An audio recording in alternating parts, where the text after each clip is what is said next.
ఆదాయ పన్ను శాఖ జారీ చేస్తున్న నోటీసులు హాట్ టాపిక్గా మారాయి. ముఖ్యంగా భారీ స్థాయిలో వ్యాపారాలు చేసేవారు, రియల్ ఎస్టేట్ రంగానికి చెందినవారు, పెద్ద మొత్తాల్లో నగదు లావాదేవీలు చేసిన వ్యక్తులు ఆందోళన చెందుతున్నారు. ఇటీవల ఐటీ శాఖ దేశవ్యాప్తంగా డిజిటల్ నిఘాను పెంచింది. బ్యాంకు లావాదేవీలు, ఆస్తుల కొనుగోళ్లు, భారీ నగదు డిపాజిట్స్, షేర్ మార్కెట్ పెట్టుబడులు, విదేశీ ట్రాన్సాక్షన్లపై ప్రత్యేక సాఫ్ట్వేర్ల ద్వారా పరిశీలిస్తున్నారు అధికారులు.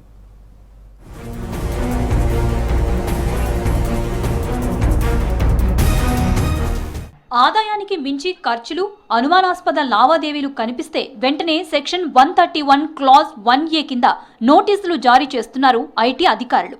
ఈ సెక్షన్తో ఐటీ అధికారులకు ఒక వ్యక్తిని ప్రశ్నించే హక్కు ఉంటుందన్నారు నిపుణులు. వారి బ్యాంక్ అకౌంట్ వివరాలు, ఆస్తుల పత్రాలు, కంపెనీ లావాదేవీలు, నగదు బదిలీలు, ఆదాయ పన్ను రిటర్న్ల పత్రాలు ఇవ్వాలని ఆదేశించే అధికారం కూడా ఉంటుందని తెలిపారు.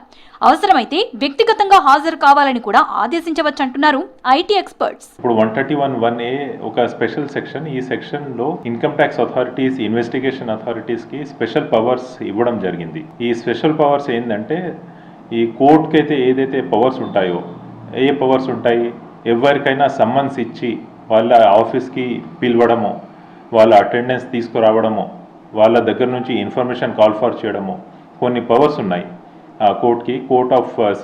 కోర్ట్ పవర్స్ ఉన్నాయి సివిల్ ప్రొసీజర్ కోడ్లో.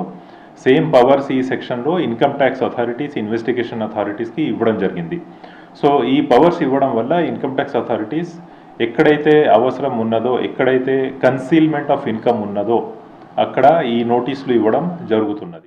ఇప్పటికే కొంతమంది వ్యాపారులు, కాంట్రాక్టర్లు, రాజకీయాలకు అనుబంధంగా ఉన్న వ్యక్తులకు ఈ నోటీసులు వెళ్లినట్లు సమాచారం. కొంతకాలంగా జరిగిన భారీ భూముల కొనుగోళ్లు, నగదు లావాదేవీలు, బినామీ పెట్టుబడులపై ఐటీ శాఖ దృష్టి పెట్టిందంటున్నారు నిపుణులు. దీంతో చార్టెడ్ అకౌంటెంట్స్, ట్యాక్స్ కన్సల్టెంట్స్, న్యాయవాదులతో సంప్రదింపులు జరుపుతున్నారని సమాచారం. రీజన్స్ లేకుండా వాళ్ళు ఈ సమ్మన్స్ ఇష్యూ చేయలేరు. వాళ్ళకు జిఎస్టీ డిపార్ట్మెంట్ నుంచి ఏదో కొంచెం ఇన్ఫర్మేషన్ వచ్చిందనుకోండి, లేకుంటే సెంట్రల్ డిపార్ట్మెంట్లో ఫైనాన్షియల్ ఇంటెలిజెన్స్ యూనిట్ ఉంటుంది, FIU, వాళ్ళ దగ్గర నుంచి ఏమైనా ఇన్పుట్స్ వచ్చినాయనుకోండి, లేకుంటే సెబీ ఉంటుంది, లేకుంటే కొన్ని బోగస్ ట్రాన్సాక్షన్స్ ఇన్ఫర్మేషన్ వచ్చిందనుకోండి, లేకుంటే రకరకాల థర్డ్ పార్టీ డేటా ఏదైనా ఇన్ఫర్మేషన్ వచ్చిందనుకోండి, ఇటువంటి రిలయబుల్ ఇన్ఫర్మేషన్ వాళ్ళ దగ్గర ఉంటే ఆ ఇన్ఫర్మేషన్ బేసిస్ మీద వాళ్ళు సమ్మన్స్ ఇష్యూ చేయొచ్చు.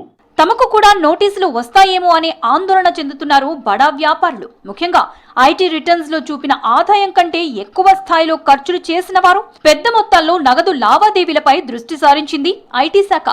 131 క్లాజ్ 1A నోటీసులు రావడం అంటే నేరం చేసినట్టు కాదని, ఐటీ శాఖకు అనుమానం కలిగిందని అర్థమంటున్నారు ట్యాక్స్ నిపుణులు. అందుకే సరైన పత్రాలు, లావాదేవీల ఆధారాలు ఉంటే భయపడాల్సిన అవసరం లేదంటున్నారు ఎక్స్పర్ట్స్. మెయిన్ ఇంపార్టెంట్ డిస్టింక్షన్ ఏంటంటే, ఇప్పుడు 1Aలో మీ ఇన్కమ్ ట్యాక్స్ ప్రొసీడింగ్స్ ఓపెన్ లేకున్నా, ఏమీ లేకున్నా, డైరెక్ట్గా కూడా ఇన్కమ్ ట్యాక్స్ అథారిటీస్ ఈ నోటీస్ ఎవరికైనా ఇష్యూ చేసేసి, వాళ్ళకి సమ్మన్స్ ఇష్యూ చేసేసి, వాళ్ళ ఆఫీస్కి పిలిపించి వాళ్ళ దగ్గర నుంచి వాళ్ళ ఫైనాన్షియల్ అఫేర్స్, వాళ్ళ ట్రాన్సాక్షన్స్ గురించి ఇన్ఫర్మేషన్ తీసుకోవచ్చు. అంటే ఇన్కమ్ ట్యాక్స్ నోటీస్ ఉన్నా లేకున్నా, స్టార్ట్ అయినా లేకున్నా, ఈ పవర్ ఇన్కమ్ ట్యాక్స్ ఆఫీసర్స్కి ఇందులో ఇచ్చింది. కానీ ముఖ్యంగా ఇందులో ఇన్కమ్ ట్యాక్స్ అథారిటీస్ కూడా ప్రికాషన్ తీసుకోవాల్సిన అవసరం ఉన్నది. ఈ సెక్షన్ ఏం చేస్తుందంటే, వాళ్ళు ఎప్పుడైతే ఈ నోటీస్ ఇష్యూ చేస్తారో వాళ్ళ దగ్గర తగిన రీజన్స్ ఉండాలి. ఐటీ అధికారులకు సరైన వివరణ ఇవ్వకపోతే దర్యాప్తు, సోదాలు, పెనాల్టీలు వచ్చే అవకాశాలు ఉంటాయని హెచ్చరిస్తున్నారు ఐటీ ఎక్స్పర్ట్స్.